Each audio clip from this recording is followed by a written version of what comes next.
Is this the man who you? Well, certainly is. You have testified that he choked you and he beat you. I got something to say. And then I ain't gonna say no more. What's up, guys? Spenny. How deep does the rabbit hole go? Goodness gracious. A bunch of breaking news on Epstein right now. The man who never dies, as Donald Trump calls him, and that is true. Judge in Florida denies Justice Department request to release Epstein transcripts. This would be the grand jury testimony from firsthand witnesses to Epstein's crimes. This is an Obama judge that shut it down on its face. A federal judge in Florida denied the Justice Department's request to unseal grand jury transcripts from the investigation into Epstein. The department, under increasing pressure from President Donald Trump's political base, petitioned the court to seek the release of closely held records of the testimony of the witnesses who appeared in the grand jury. A 12-page opinion on Wednesday, U.S. District Judge Robin Rosenberg said that she could not legally do so under the guidelines governing grand jury secrecy by the U.S. Court of Appeals. The Justice Department continued to pursue separate pushes to release grand jury transcripts related to Epstein and Ghislaine Maxwell in Manhattan, where both were charged with sex trafficking and other crimes.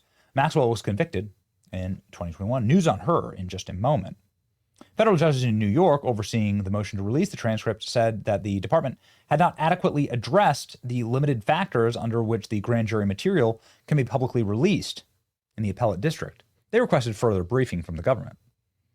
The government effectively saying that this is now in the public interest is the main argument. We read the full order request from the DOJ earlier this week. DOJ is also going to be meeting with Ghislaine Maxwell, and Ghislaine Maxwell has been subpoenaed officially by the House of Representatives. All of this news breaking, bang, bang, bang, bang, bang. Federal judge will not allow the Justice Department to unseal grand jury transcripts. It's going to be frustrating. And here's the judge, Robin Rosenberg, appointed by Obama, blocked the Epstein transcripts, saying they didn't meet the legal requirements. I mean, I don't really quite understand that.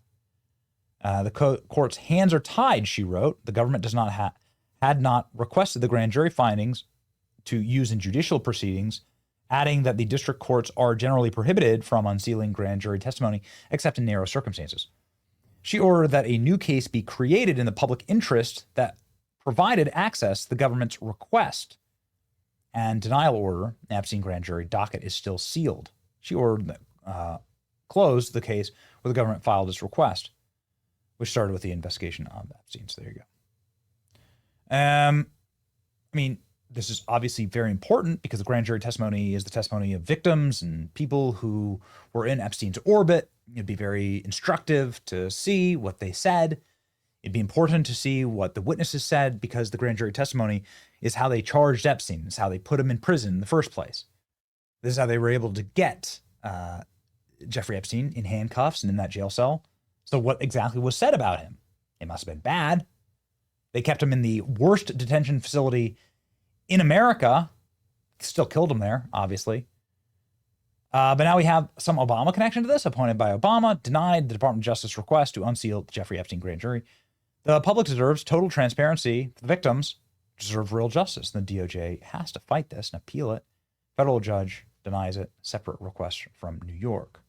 You'd have to assume that the reason why these requests were made in these two separate states is because Epstein was operating in West Palm Beach and also in Manhattan. But it was he moved much of his operation to Manhattan later in life because he caught a case here in Florida. It was a complete garbage case. It was sweeter than diabetes type 2.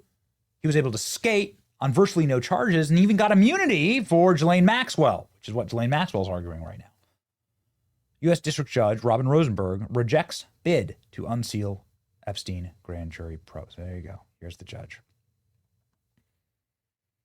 Also, breaking right now, Attorney General Pam Bondi told President Trump that his name appeared multiple times in the Epstein files and that the names of other high-profile people did as well.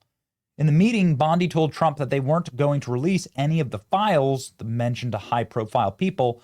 In them contained what officials felt were unverified hearsay about many individuals. Or you could just release the unverified hearsay and say, here it is. It's in the public interest. Kind of agree with Sagar on this one. This is why not releasing the files is such an own goal by Trump. Bondi said it was just one of many mentioned. Doesn't even necessarily imply wrongdoing. If they had released the files, then it would have been one of the many stories instead of the only one. So this is clearly something, it's obviously something that it does not come as a shock to me. There are hundreds of photos of Trump and Epstein back when Epstein's entire op was wormholing his way into a polite and powerful society. This is not breaking news at all. The fact that lurid rumors have been made up about everybody inside of these networks. I mean, listen, the reality is that when you have this kind of profile and when you have this level of status, that people are going to make up rumors about you.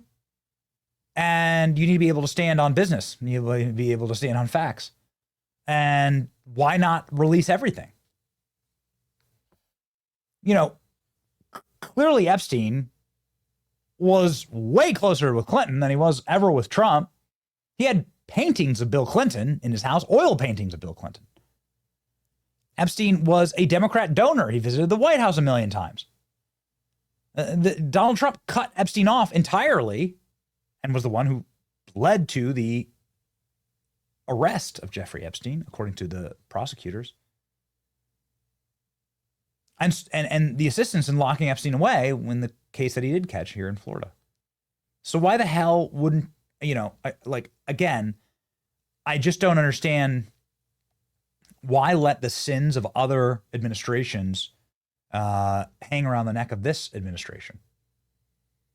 I mean, it wasn't the Trump administration that gave Jeffrey Epstein the sweetheart deal. It wasn't the Trump administration that let him off again and again and again in 2005, 6, and 7. Donald Trump was a TV star during those times.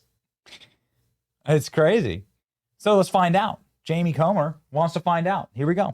Jamie Comer says, let's go. He subpoenas Ghislaine Maxwell for a deposition to occur on August the 11th, 2025, Federal Correctional Institution of Tallahassee. Department of Justice is cooperating and will facilitate the deposition in the prison. So they're going to depose Ghislaine Maxwell about everything she knows. This is a good idea. Ghislaine Maxwell is sort of the key to everything. I guess you could lie. But she's already caught a case for 20 years. She's in her late 60s. She's 67. So that means essentially she's got a life sentence for the rest of her life in prison. So why not just tell the truth at this point? Is someone protecting her? I don't know. Will she make it to August 11th? Keep the cameras running, you know what I mean? Jeffrey Epstein's former lawyer, his name's Alan Dershowitz. He says Ghislaine Maxwell is the key to everything. She knows everything. So this is the time to get that information. Let's settle this thing. I'm kind of like, honestly, again, the longer it goes on, the more this can be weaponized against the administration and against Donald Trump and turned into the next Russiagate. So get the information out there as much as you can, all of it. And clearly, this is being weaponized and used as an attack vector, and I want it shut down. You know what I mean? And the best way for that to happen is total and complete transparency. Ghislaine Maxwell on a witness stand, just do it. Do it. And let the chips fall where they may. It's your boy, Benny. Here's Dershowitz explaining. See ya. Yeah, like you said, all of those names out there could be completely innocent of anything, but it's possible that they were mentioned somewhere along the line. So just to be clear, what they've asked for, the Trump administration, those grand jury transcripts, they're separate from other information that you say is sealed. Would that have to be a separate request from someone else in order to get that information you reference? Yes, definitely. And the information that hasn't been requested is going to be far more informative and far more relevant than the grand jury information. Grand jury information is narrowly tailored by prosecutors only to provide sufficient evidence to result in an indictment. They don't want to put a lot of material in the grand jury because that would then introduced to the defendant. So what's much, much more important is discovery information, depositions, and other things that came out of the Ghislaine Maxwell case, that came out of other cases that were pending in front of federal judges. And for example, the case involving Prince Andrew, all of that should be revealed as well. And as long as there's nothing redacted about the accuser's lack of credibility, then the public has the right to make its own decision. Just because somebody's name is mentioned doesn't really mean very much. Yeah, absolutely. That's always a good caution. You mentioned Ghislaine Maxwell. She's still got an appeal I'm tracking at the Supreme Court. But in the meantime, you suggest she should be potentially offered congressional immunity to go and testify. Do you think that would happen? And what kind of information would she have that we haven't seen? She knows everything. She is the Rosetta Stone. She knows everything. She arranged every single trip with everybody. She knows everything. And if she were just given use immunity, she could be compelled to testify. I'm told that she actually would be willing to testify, and there'd be no reason for her to withhold any information. So I don't see any negative in giving her the kind of use immunity that would compel her to testify. So she ought to be summoned in front of a congressional committee. Well, we'll continue to track her case. Professor, thank you for weighing in and giving us a little bit of an insider look at what you know. Appreciate your time. Thank you.